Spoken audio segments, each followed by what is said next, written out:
Okay, Reb, I think I have a question. You don't, as usual, you don't have to answer it if it's not in the realm of halacha. For me, it's kind of an ethical halachic question, but I live in a building where every apartment has many, many, many children, b'li ayin hara, and the miklat, which is meant for security, to serve a security purpose, was full of paraphernalia. So the area came out, and now all the paraphernalia is in the lobby, mamish blocking the lobby. You've got no idea. You've never seen such a jungle.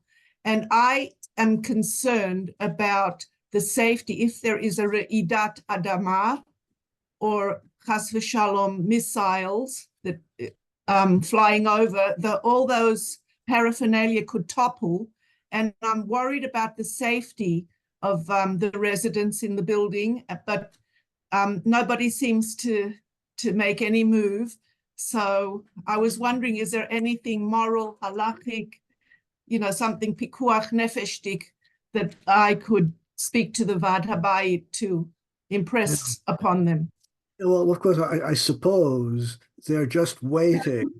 I suppose they're just waiting until they're sure that the mifakeach of the city is not going to come back again. Then they'll just put all the stuff back into the miklat until a few years down the line, and the mifakeach comes back and they repeat the process. I suppose that's what's going to happen.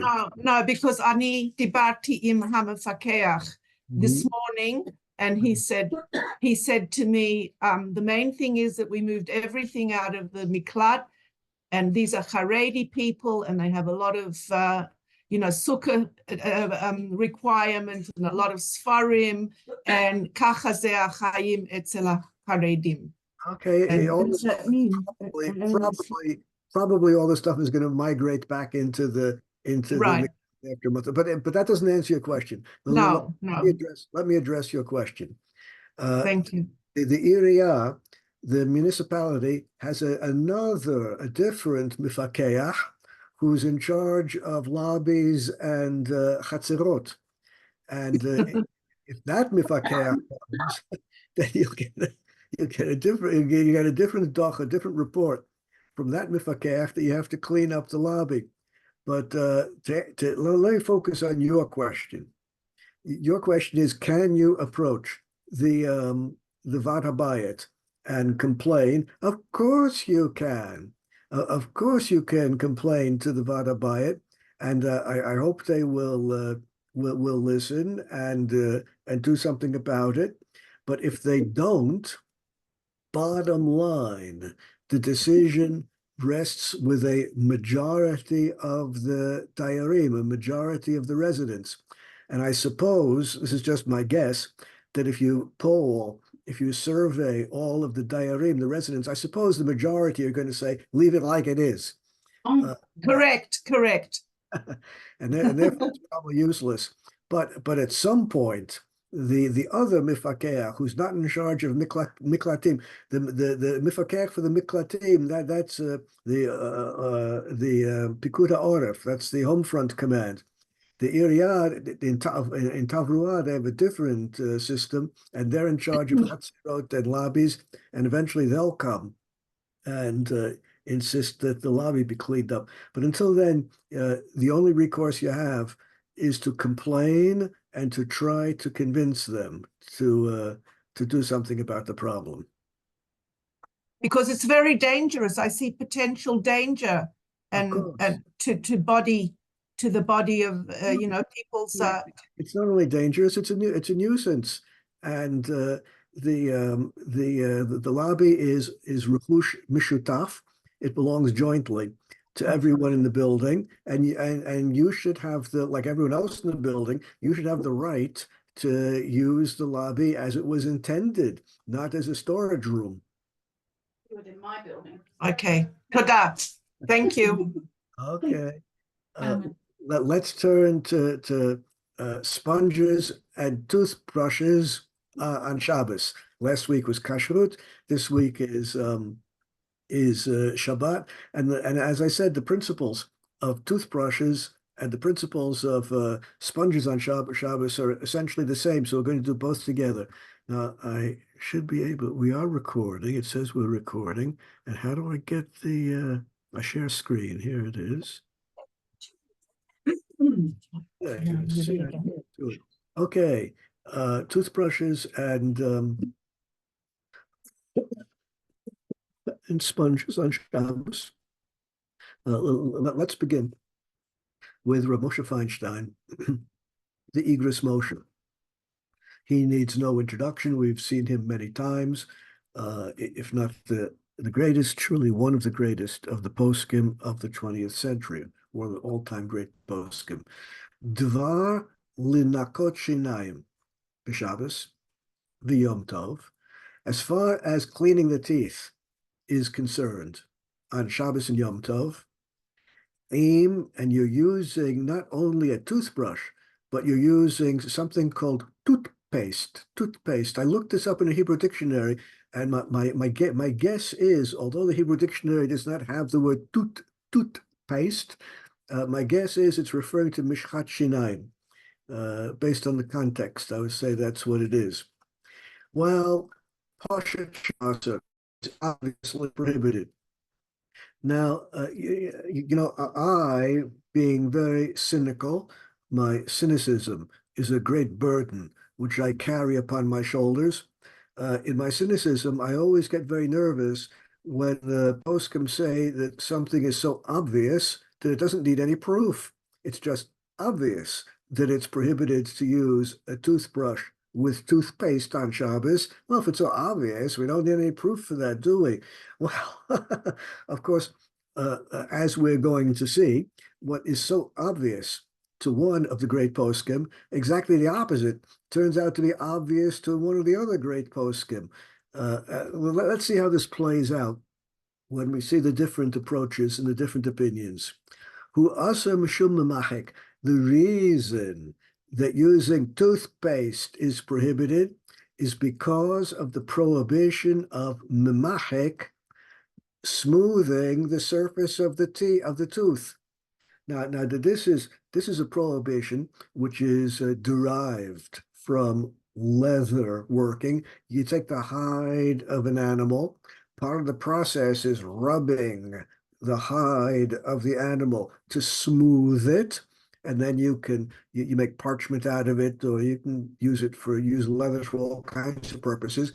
But first, the leather requires smoothing, and you smooth it by rubbing. Therefore, a surface which is not smooth and you smooth it out by rubbing it, that's the prohibition of memachek on Shabbos. And it's so obvious to the Igros Moshe, if you use toothpaste, you're smoothing the surface of your teeth. Below toothpaste, if you want to clean the teeth without toothpaste, brush, the brush, I think means mevreshet. It's also an unusual Hebrew word. Without toothpaste on the brush, without putting toothpaste on the special brush, which is used for cleaning the teeth, mutter, that's fine. It's only the toothpaste which is prohibited, not the brush. Let me make a footnote at this point. It's quite common to find poskim wherever they come from Arabic-speaking countries, from Persian-speaking countries, from Russian-speaking countries, wherever the poskim come from. It's not rare that they use words in the non-Jewish language for various things that they don't have a handy Hebrew word for. Rav Moshe Feinstein, in his environment, did not have handy Hebrew words for toothbrush and toothpaste. If he were writing in a different culture, instead of talking about brush, he might talk about a little broom for the teeth, something like this, you see. That would be a different culture. In any event, just because the posek uses a few words of the non-Jewish language in the country where he lives does not necessarily mean that the posek knows that language very well. In fact, Reb Moshe Feinstein's mastery of the English language was extraordinarily weak, even after all the years that he lived in North America. Of course, there are plenty of examples of poskim who have mastered and are masters of the local language wherever they are, but just because they use a few words of the local language should not be taken as evidence that they really are masters of that language. In any event, Reb Moshe Feinstein held that the toothbrush is fine. The problem is the toothpaste. Just like you're allowed to wash any limb of the body, there's a prohibition midrabanan to wash the whole body together.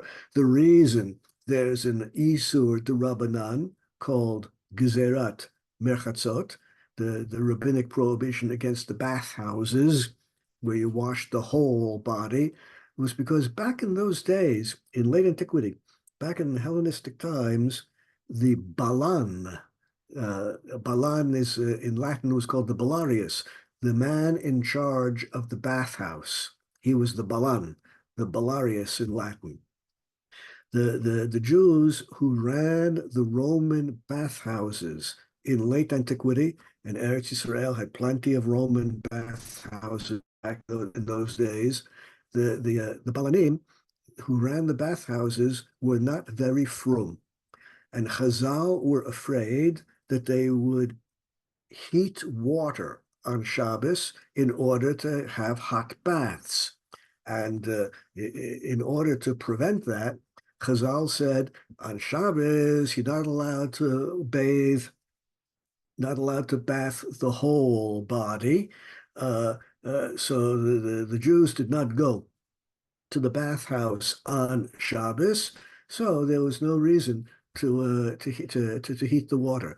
But that gezerah derabanan, prohibiting washing the whole body, that applies even today. But one part of the body is no objection. You can even wash the whole body just one part at a time, as long as you don't immerse the whole body together in water.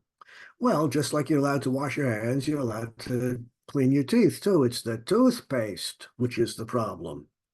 Aval yishtof rak betzonen, of course, you should only use cold water, because if you use hot water from the tap, hot water from the faucet, well, that's going to cause the boiler to heat up more water, and therefore you can't use hot water from the tap. We can talk another time about hot water made from a dud shemesh, regarding hot water made from a dud shemesh, a solar water heater, which he did not have in New York.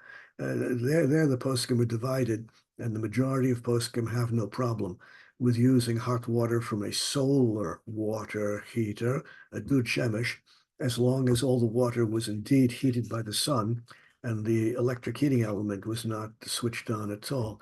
So, but in any event, cold water is what's required for the toothbrush to brush the teeth. At brush,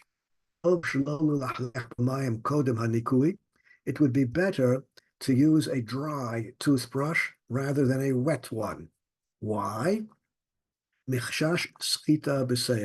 Because he's worried about water from between the bristles, of the toothbrush. Now, let's understand what's going on here. First of all, he's told us that you are allowed to use a wet toothbrush on Shabbos, but he prefers using a dry one.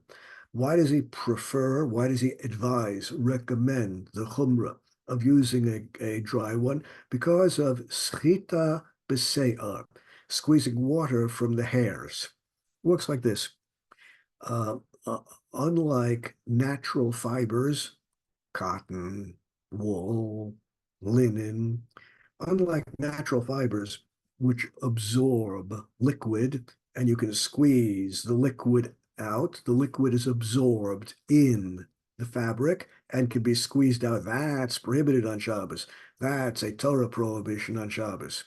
But hair it can trap water between the hairs. The hairs don't actually absorb any water. The water gets trapped between the hairs, and therefore mid-rabbanan, it's prohibited to squeeze water from between the hairs.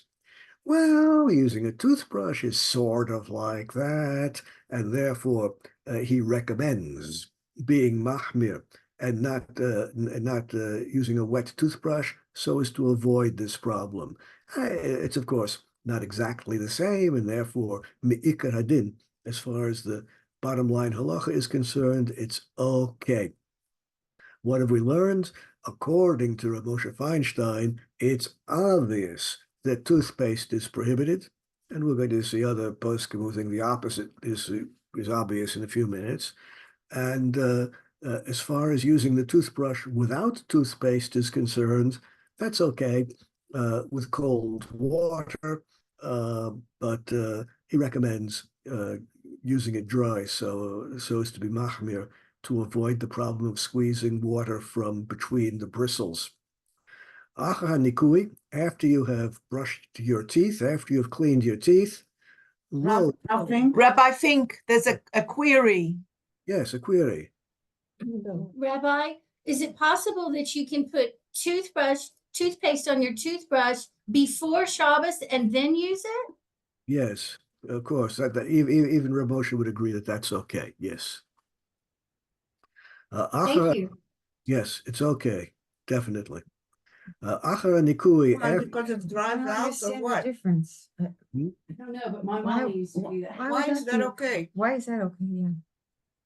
If one prepares, well, if you take hot water from a Shabbos urn and either apply the hot water directly to a toothbrush, or pour the hot water into a cup and then dip the toothbrush into the hot water, this is not objectionable. His problem with hot water is drawing hot water from the plumbing system, because that will draw hot water from the boiler. Cold water will flow into the boiler and get heated up on Shabbos. That's his problem. But if you prepare hot water in advance, all is well. But another question was, is there a difference if one puts the toothpaste on the toothbrush before Shabbos as opposed to on Shabbos? No. He holds the toothpaste is obviously usher.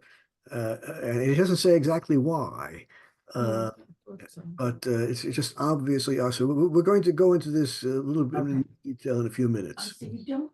So it makes no difference whether, Okay, according to Reb Moshe, misunderstood. whether or not there's toothpaste on it before Shabbos or on Shabbos. You don't do it on Shabbos. Right, it's all the. It according- makes no difference. Putting it on before Shabbos does not affect Reb Moshe's decision about not using it. Exactly. You still don't use it. Correct, according to Reb That's- Moshe. Yeah, okay, Exactly. got it now. Okay. Thank you. Of course, this opens up the door for using liquid toothpaste. What's the proper term? It's not paste at all, but they have liquid alternatives, liquid substitutes for toothpaste. And liquid is, according to Reb Moshe, should be fine. He's not happy with it because of the problem of squeezing the liquid from between the bristles, but he recommends against it. But me'ikar hadin, as far as the fundamental halacha is concerned, using a liquid substitute of toothpaste, and there are a number of brands on the market, that's okay. Achar nikui, after you clean your teeth, lo yerchatz and brush. You should not clean the brush. There's no way to clean the brush. Even if you're not going to squeeze any water from between the bristles, because you don't need the brush again on that day. If you're going to brush your teeth a second time or a third time on Shabbos, you can clean the brush in preparation for the next time. But if you're not going to clean your clean the brush until, if you're not going to use the brush again until after Shabbos, then cleaning the brush on Shabbos is preparation for after Shabbos, and you're not allowed to do that. Now, this too is a little bit controversial. After all, the underlying definition of the prohibition of preparing things on Shabbos for after Shabbos has to do with tircha. Let's get that spelled on chat.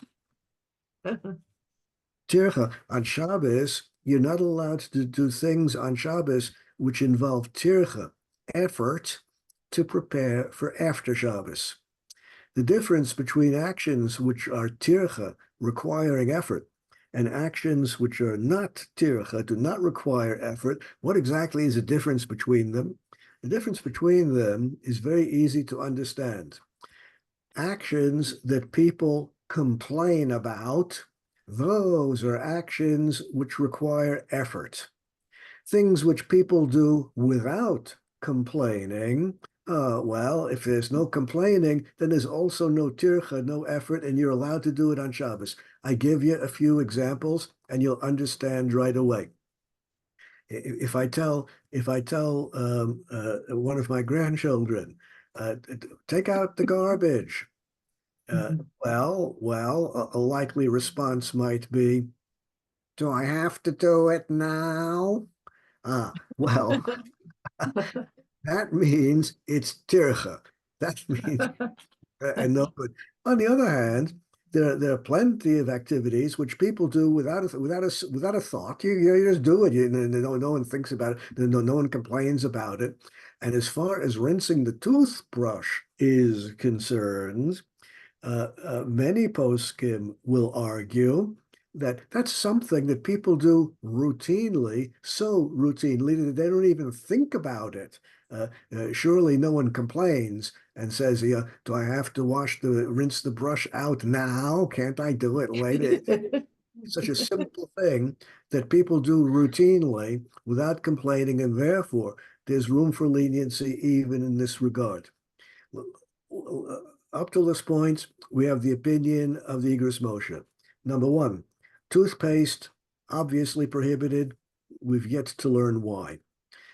Using a toothbrush wet is okay.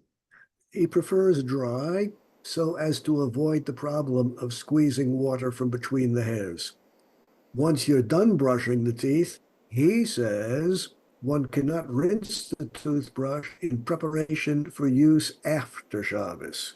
You can rinse it in preparation for a second or third use on Shabbos. And regarding this, there are other poskim whom we're going to come to who are also lenient and hold rinsing the brush does not involve tircha, does not involve great effort, and therefore you can do it. Sorry, Rav Fink. Yes. If we haven't looked at a reason for not using toothpaste, how come you said that it's okay to use toothpaste as long as you squeeze it on before Shabbos? No. That was hot. That was water. If you prepare hot water before Shabbos, you can use it with a toothbrush. But say yes. Toothpaste, according to Rav Moshe, doesn't matter whether it's on the toothbrush before or on Shabbos. It's all the same. No good according to him. Now, here we come with the next opinion, the Sridiesh. The Sridiesh was Rav Yechiel Michal Weinberg. He was originally from Lithuania, but he was the Rosh Yeshiva in Berlin up to the Nazi period. And he, coming from Eastern Europe and being a Rosh Yeshiva in Berlin, he was one of the first of the great rabbis to encounter modern life. In Eastern Europe, no one knew about toothpaste or toothbrushes. These things had not yet arrived in Eastern Europe. He came to Berlin and discovered that people had these things called toothbrushes and toothpaste. Wow. And he thought that was pretty cool. He thought that was a good idea. Let's see what he has to say. Does he Sorry, Those, yes, sorry for interruption. no Was he problem. the one who also discovered things like the singing and the mixed singing and things like that? Yes, he's the one who wrote the tshuva about men and women, boys and girls, men and women singing Zmirot Shabbat together. He was the one who's lenient about that. Those who prohibit brushing the teeth on Shabbos, like Reb Moshe Feinstein, Chosheshim, Chasheshot, the things they're concerned with are as follows. These are the problems they have, those who are strict. Number one, Chashash Schita. One of the things that they're concerned about, the strict poskim, is squeezing water from between the bristles. שהרי בשעה שמנקים את השיניים במברשת, when you brush your teeth with a brush, הוא סוחט את השערות. You are squeezing the bristles together, and the bristles, which had water on them, now the water is being squeezed out from between the bristles. That's one problem that the Igros Moshe and the other strict poskim have. Second, some of the strict poskim are worried about chutzat dam, bleeding. Bleeding. If your gums are not in good condition, then brushing might cause bleeding. Shema yotzi dam hashinayim al yedei holacha v'havash mivreshet. By pushing the toothbrush in and out, you might cause bleeding of the gums, and that is a problem. Friends, That's we some of couldn't the find nice dresses and they got for Pesach time. Can I Hey, get hello. the nice warm jumpers from Uniqlo from you rather? Hello, I said, whatever you need for them, please. Natasha, you need to mute. Oh, let me try to mute. Okay, I can mute people. There, I did it. If you want to speak, you have to activate your microphone. The third problem, which the strict poskim have, is tlishat asarot. Maybe by brushing your teeth, you're going to remove bristles from the toothbrush. Maybe some of the bristles are going to fall off. The fourth and final problem people have is tzviyah. If you bleed, then the blood is going to color the toothbrush. And coloring is another prohibition of Shabbos. These are the reasons that the strict poskim are strict. Now, let's see his approach. Lefi ani yadati, in my humble opinion, yesh litzaded lehetera. One should really be lenient. In my humble opinion, it's okay to use toothbrush, toothpaste, everything. In my opinion, these problems are not problems. And now he's going to explain why. First, mechshash schita ein lesor. There's no reason to be strict because you might squeeze water from between the bristles. Hare ein mechaven klal leschot. That's not your intention when you brush your teeth. And as the Torah says, malacha, the prohibited labor on Shabbos, the Torah calls melechet machshevet. Let me see if I can type that on chat. Melechet machshevet. What's prohibited is malacha, doing labor with thought, intentionally using your mind to intentionally do some malacha, do work on Shabbos. And most people never even thought about squeezing water from between the bristles, and even people who know about it don't care whether it happens or not. There's no kavana. Ein lomar dahave psik reisha, and this is not a problem of psik reisha. Psik reisha, if the malacha is going to happen, whether you want it or not, if it's inevitably going to happen, then kavana is irrelevant. If what you do is going to lead to a violation of Shabbos inevitably, without any doubt whatsoever, then your action is prohibited whether or not you intend the prohibition to result. But that doesn't apply in this case. Shaharei be'isur derabanan muter. because the whole idea of psikresha, of inevitably causing a violation to occur, that has to do only if the inevitable violation is going to be a Torah violation of Shabbos. And that doesn't apply to Schita at all. The whole problem with Schita is D'Rabbanan, beginning to end, and therefore the whole issue of Psikresha doesn't apply, as the Magen Avram teaches us, and therefore we don't have to worry about squeezing water from between the bristles. Even if you realize that it's happening, it's not your intention. And even if it inevitably happens, that's only going to be an Issa D'Rabbanan, and the concept of psikresha doesn't apply at all. And further, B'nidon Didan, in our subject matter here, since we're talking about toothbrushes, Isur Schita B'Sa'arod Eino Elamid D'Rabbanan. Squeezing water from between the bristles is no different than squeezing water from between the hairs. It's not, the water is not absorbed in the bristles, it's just caught between the bristles, and therefore, ein schita b'se'ar min ha-Torah, schita b'se'ar is only d'Rabbanan, and therefore, since the toothbrush at worst is a prohibition d'Rabbanan, and since you don't have kavana to squeeze water out, all is well. Vitu, furthermore, schita, another reason why there's no prohibition of schita here. Hine beperot adin hu sheim nischat holech liibud lo shayach schita. As far as squeezing fruits are concerned, grapes, other fruits, squeezing grape juice from a grape is indeed a Torah prohibition on Shabbos, but that's only a Torah prohibition if you intend to use the grape juice. If the grape juice is holech leibud, destroyed, then you're even allowed to squeeze grapes on Shabbos. I'll give you a few examples. You'll understand right away how it works. Milking cows.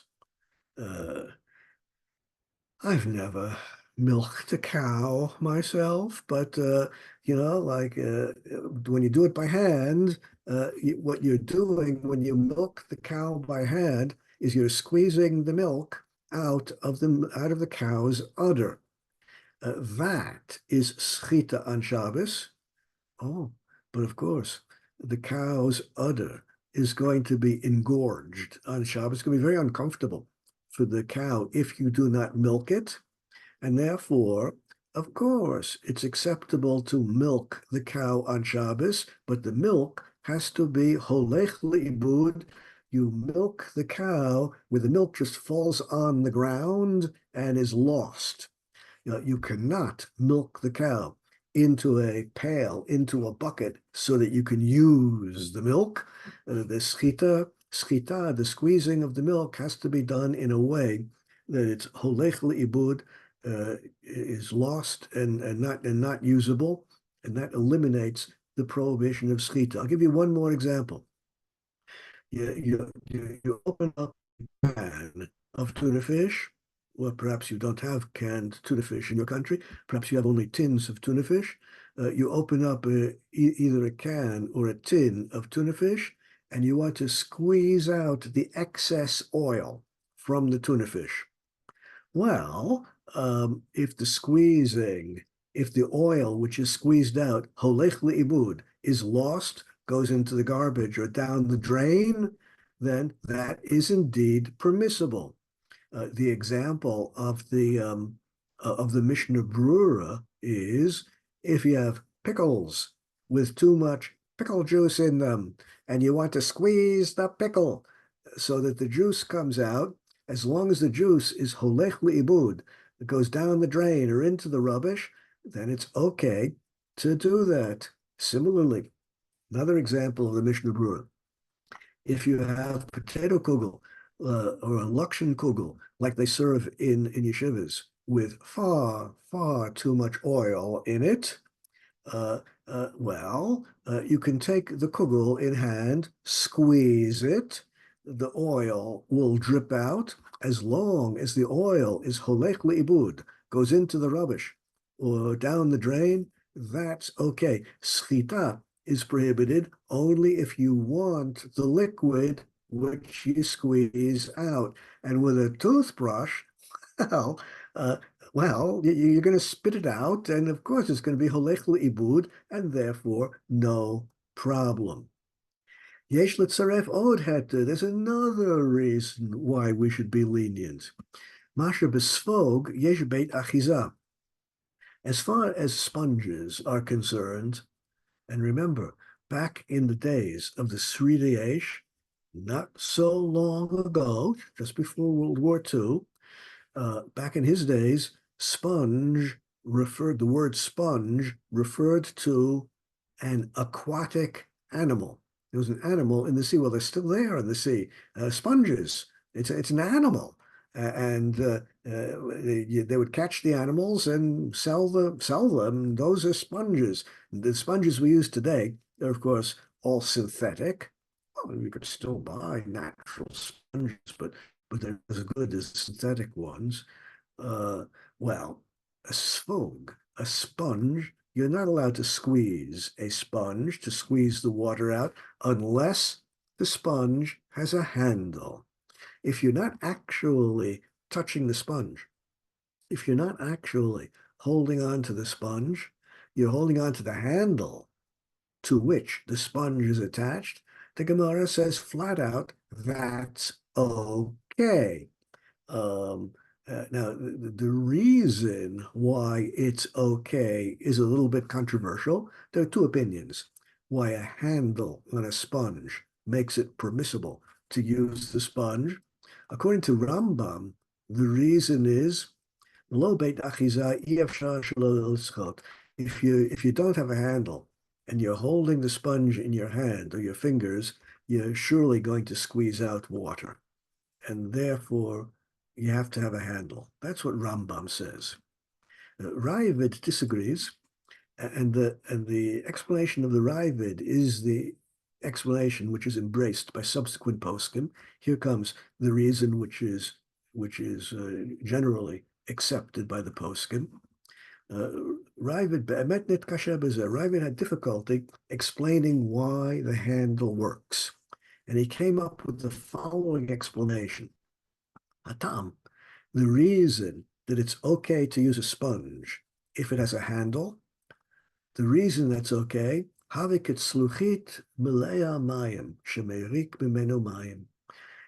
a handle to the sponge transforms the sponge into a utensil for transporting water. What does that mean? It means that if you have a handle on the sponge, what you're using the sponge for is a utensil to transfer water or soapy water to the surface of the dishes or to the surface of whatever you're cleaning with.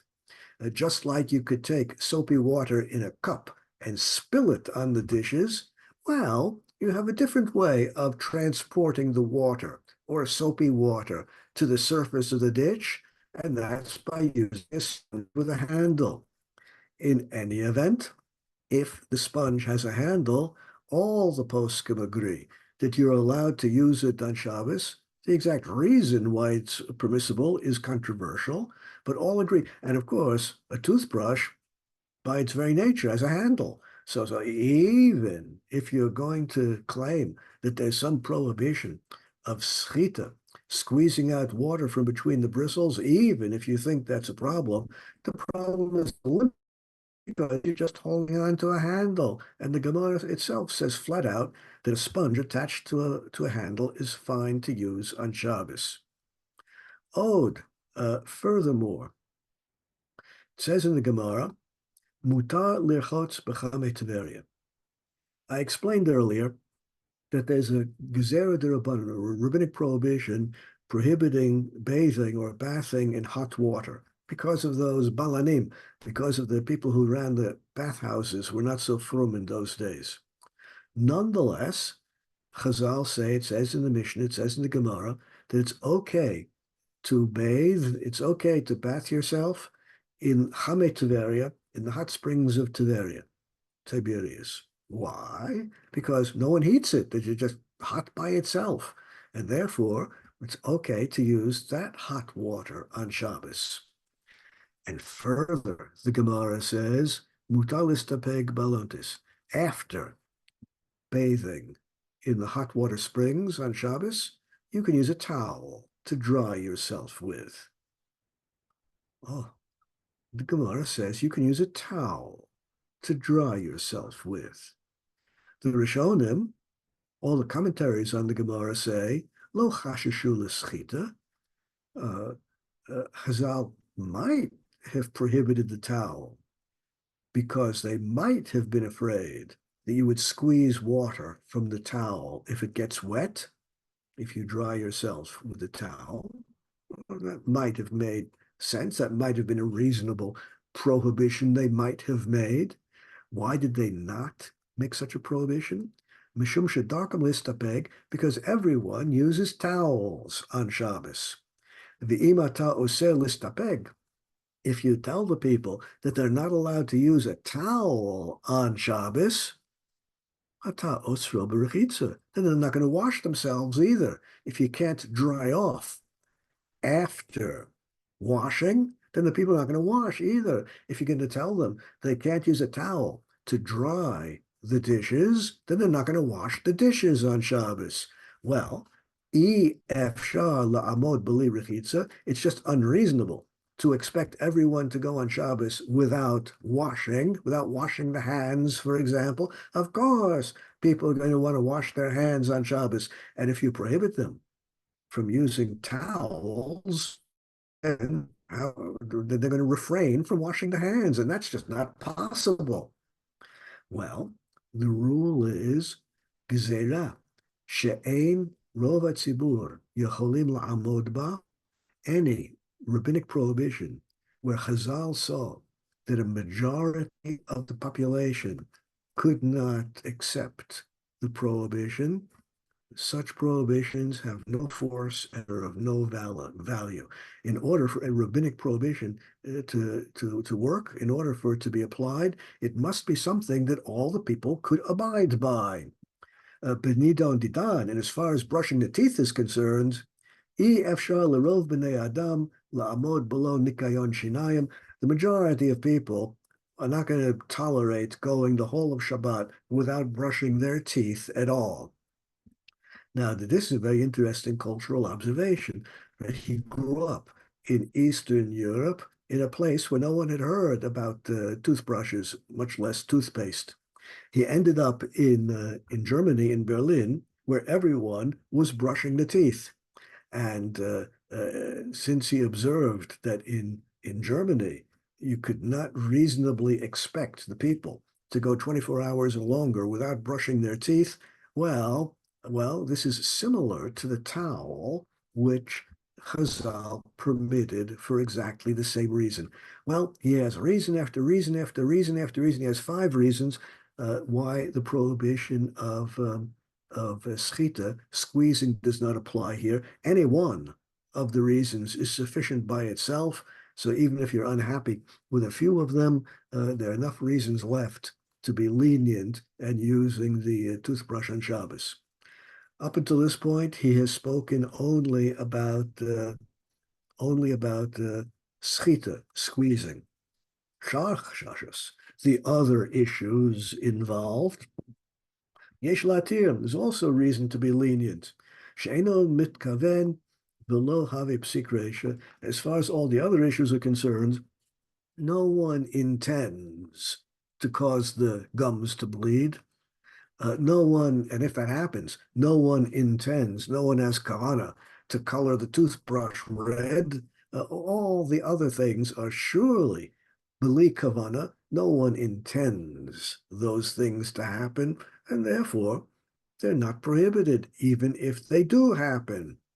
Al tvar tzviyah, as far as coloring the toothbrush red is concerned, if your gums bleed, Ayin Mashakatava Magen Avram, take a look at what the Magen Avram said, Lahatir b'makom she'eino ela lichluch. Well, coloring anything can fall into two categories. Coloring something can be an improvement. You can paint the walls. You can make a drawing. You can do all kinds of things with color, which are good. On the other hand, sometimes coloring is derech lichluch. Sometimes applying color to something is making it dirty, and that's not prohibited. The tzvir, the coloring which is prohibited, is the coloring which improves something, makes it look nicer. If it ends up being worse, that's derech lichluch. You're just making it dirty, and that's entirely permitted. That's why you're allowed to use a napkin to wipe your lips, even if that's going to color the napkin. That's derech lichluch. After a bowel movement in the bathroom, you're allowed to use toilet paper, even though that will color the toilet paper. That's derech lichluch. You're making the toilet paper dirty. You're not beautifying it. Entirely permissible. Well, up till this point, he's permitted everything except the toothpaste. He hasn't discussed the toothpaste yet. Up until this point, everything is below pasta without using toothpaste. As far as the pasta is concerned, as far as the toothpaste is concerned, yesh ledamot l'rechitza b'boris. That's similar to washing the dishes with soap, and therefore, if you're washing the dishes with liquid soap, that's fine on Shabbos. And similarly, for the teeth, you'll have to use a liquid substitute for toothpaste. So the only remaining machlokas, the only remaining disagreement between the Sfirei Eish and the Igros Moshe, the only point of agreement between them is they are both unhappy with toothpaste. Aside from the toothpaste, they disagree about everything, and the Sfirei Eish is lenient, the Igros Moshe is strict. I have two more opinions to look at. First, the Abia Omer, Rav Ovadia Yosef, the great Sephardic chief rabbi. Now, this is an issue. What we're talking about today is an issue which does not divide along party lines. This is not an Ashkenaz Sephardic machlokes, and therefore, the opinions of the rabbis on one team are as weighty for the other team as their own rabbis. This is what Rav Ovadia wrote. Yesh lomar de'ikas sfeik sfeika l'kula. We have a double doubt here. Let's understand what a sfeik, a double doubt is. I'll give you the example of the Rambam, and you'll understand exactly how sfeik, double doubts work. Everyone knows that any object of avodah zarah is prohibited. Of course, we're not allowed to use or derive benefit from any object of avodah zarah. So Rambam gives the following example. What if you have a ring for the finger, and the ring for the finger is an object of avodah zarah? It has some idolatrous god engraved on the ring. Well, you're not allowed to use it. You're not allowed to sell it. You're not allowed to have it. It's simply a prohibited idolatrous ring. What happens, the Rambam asks, if that ring falls into a box of rings which look identical, but only one of the rings in the box is a ring of avodah zarah, all the others are harmless. But you don't know which is which. Can't tell which they look identical. You take at random a ring out of the box. A ring is a suffix. Maybe it's the original ring, which is a ring of avodah zarah, in which case it's prohibited. Maybe it isn't. The rule is suffix deraisa l'chumra. Since we're talking about a Torah prohibition of idolatry, one must be strict and prohibit every ring in the box. Every ring in the box is a suffix. Maybe it's the original ring of avodah zarah, and therefore every ring in the box is prohibited. Next step. Imagine that you take one ring out of the box. Suffix, maybe it's the original avodah zarah ring, maybe it isn't, and it falls into a second box of identical rings. And you can't tell which is which because they all look the same. Now you take a ring out of the second box. Maybe this is the ring which came from the first box. Suffolk, no way to know. And if it did come from the first box, there's a second suffix. Maybe it's the original ring of Avodah Zarah. A double suffix like this permits the ring, even though we started with an Isur Deraisa, even though we started with the ring being prohibited min HaTorah because of Avodah Zarah. If there's a double suffix, single suffix, still prohibited. Double suffix, the ring becomes permitted. And Rav Ovadia Yosef says using a toothbrush has a double suffix in it. What are the two sfekot? Suffix number one, Shema halacha ke'omrim depsik reisha b'derabanan shari legamre. Maybe we should hold, like the Tzitz Eliezer wrote, and in the name of Magen Avram, that the whole problem of psik reisha, inevitably squeezing water out or inevitably doing anything else, it doesn't apply to rabbinic prohibitions. Maybe we hold that way. Maybe you should agree with him. Maybe not. If you want to hold like the strict poskim and say that psik reisha is prohibited even in rabbinic contexts, Shema halacha kerashba v'ritva. Maybe halacha should be in accord with Rashba and Ritva and their team. The ein schita b'sei'ar afilu mid'rabanan. The Rashba and the Ritva held that even bristles, even hair, it's okay to squeeze the water from. That's another suffix. Maybe the halacha should be in accord with them. Double suffix, and the Rav Ovadia therefore permits the brush entirely. So you're beginning to get the picture that although Rav Moshe Feinstein was strict, the mainstream thinking of the majority of poskim, the mainstream thinking is lenient and permitting the use of the toothbrush. Up till this point, the only remaining problem is the toothpaste, and therefore using liquid instead is okay. At this point, I want to turn to the last opinion, last approach for today, the approach of Rav Soloveitchik, the Rav of Boston, who was also the Rosh Yeshiva in Yeshiva University in New York. The sefer we're quoting from was written by one of his principal Talmidim, Hershel Schechter or Tzvi Schechter, who today is the Rosh Kollel in Yeshiva University.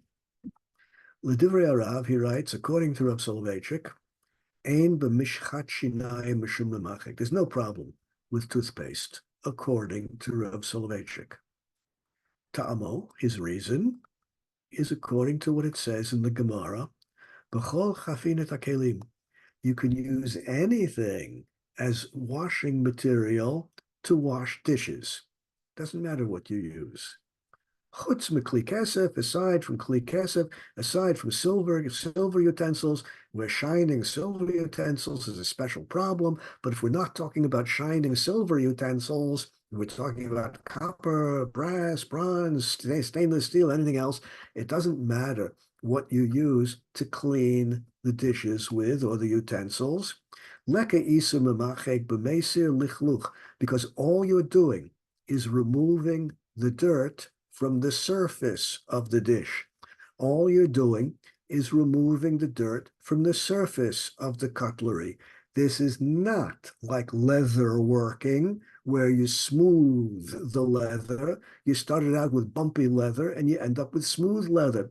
You're not starting out with bumps in the surface of the plate.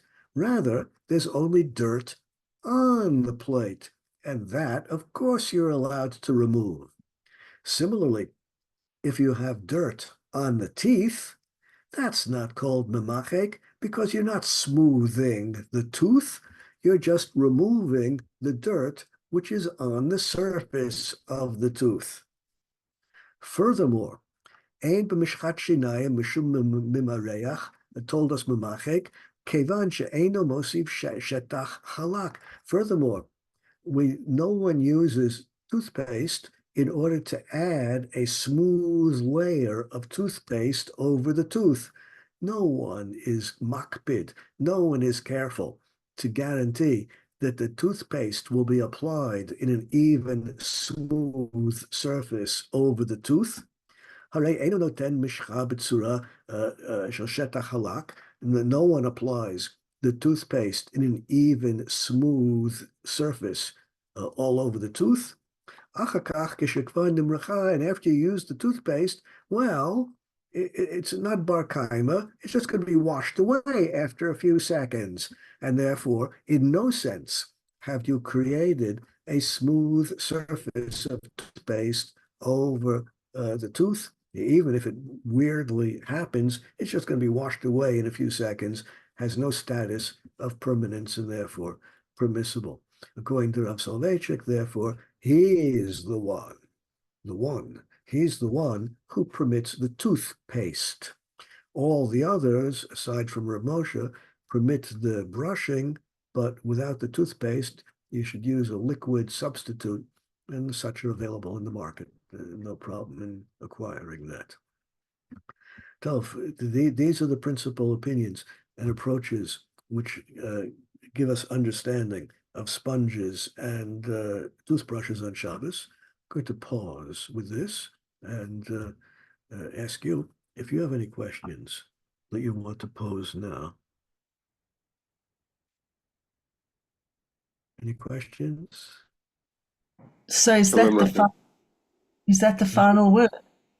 Yeah. Bottom line, suppose someone who wishes to be machmir, like the Igros Moshe, tavo alav bracha, tavo alei bracha. Someone who wishes to be machmir is not foolish, not stupid. I will not mock. I will not frown. Someone who wants to be machmir, that is the opinion of the Igros Moshe. But someone who asks, what is the mainstream opinion of the poskim? The mainstream opinion of the poskim is permitted as long as one does not use toothpaste. You can use a liquid substitute. And people who are lenient even and using toothpaste, I will not frown against them. I will not encourage them to stop. They have whom to rely upon. So what's the deal with the Shabbos toothbrushes? Someone manufactures them and markets them and wants to make money doing so. Yeah. Tov. Does it Yes, hold shalom? Does it hold less liquid, the Shabbat toothpaste? Toothbrush. Yeah, Yeah, brush. they're supposed to hold less liquid, but as we've seen, it really doesn't make any difference. Should So one have no, go ahead, Judy. Are you? I wanted to ask, what does it mean, tavo alav bracha? Someone who wishes to be machmir is blessed. Right, but what does that mean if someone who's picking up their standard toothbrush and toothpaste and not having kavanah to smooth over and doing it, they're following the halacha? Someone who wishes to follow a strict opinion and therefore distance himself or distance herself from any possibility of violation of Shabbos, that's something to smile about. Okay, so the bracha could even be that you're distancing yourself from violation of Shabbat itself. That's good. That's good. No, I'm just trying to understand because we were talking about like very clear-cut terms, and then every so often, people will say, "Tavo alav bracha," and I don't know how to like fit that in my mind. I say wherever there exists a mahmir, wherever there exists a stricter opinion, those who want to do it in order to distance themselves from any possibility of sin, well, that's commendable. Oh, so just as you can follow the lenient opinion, you can follow the strict opinion. Oh yes, and that's commendable. Follow strict opinion is commendable. That's something praised. Follow the lenient opinion. Lenient opinion is okay, not objectionable, but also not something to be commended, recommended, or advised. Hmm. And so, does one? Unless, of course, Question. it's an unusual case. So sometimes one encounters unusual cases where there's special problems, and one might think, oh, in this unusual case, it really makes sense to recommend the lenient opinion. Ah, I see. People who are following the lenient opinion without advice, there's no reason to interfere. I would not regularly recommend the lenient opinion. In some unusual cases, it might even make sense to recommend the lenient opinion. Is it a thing to have, like, so you use a regular toothbrush? Is the Shabbos toothbrush adhering to the strict opinion, or is it just No, brush? it's good. It's good. Magen Avraham talks about playing chess on Shabbos. Chess, shachmat. You know, a chessboard, when you move the pieces around, and he says it's permissible to play chess on Shabbos. Aval ra'ui, it would be proper to use on Shabbos silver Oh, wow. pieces. That would be more l'chvod Shabbat. Now, he said Ra'ui. Of course, he knows perfectly well that the vast majority of people cannot afford and will not buy silver chess pieces. He told us it's permissible to play chess on Shabbos. L'chvod Shabbos, it's entirely correct and proper to use a silver set, but it's not exactly, that doesn't mean it's obligatory. Similarly, if one wants to have a special Shabbos toothbrush, that's good. That's good. Ra'ui. Next week, I want to speak about brushing the hair. For people who have hair, brushing hair is an issue on Shabbos. I want to address hair brushing on Shabbos, or combing the hair. That'll be for next week, and we will see again that some people think it's l'chvod Shabbos to have a special brush or a special comb, which you use only for Shabbos. We'll see that next week. Right. I have a question unrelated, Okay. please. Erev Shabbos, say you have a snack in the afternoon, a mazona snack, and you didn't make ala mechia, and now you light candles. You bring in Shabbos. Do you still say, you still obviously can say ala mechia, do you say urutzeh?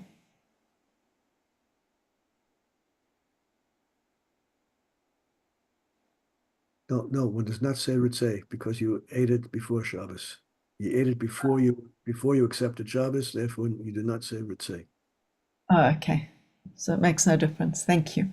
The opposite way, if late Shabbos afternoon you had the snack and didn't say alamichi until after Havdalah, then you would say ritzeh. Right. So it goes on when you ate it, not where you are in time. Correct. Depends on when you ate. Oh, okay. Is that just for Ala Mechia, or would that be for Al Gafna and for Motzi Lechem Min Haaretz? So ritzeh and Birkat Hamazon and in general for everything, yes. Excellent. Thank you. Glad I Okay. asked. Thank you so much. Hatzlacha, have a good week and a safe week and a good Shabbos. Look forward to seeing you all Thank you, again. Rabbi. You're welcome. You're welcome. Amen. Amen. Shabbat We'll talk Shalom. next Tada. week about brushes and combs on Shabbat Shabbos. Shalom. Thank you, Shabbat Jody. Shalom, shalom. See you all. Lada Tov. Laila Tov for those who have night.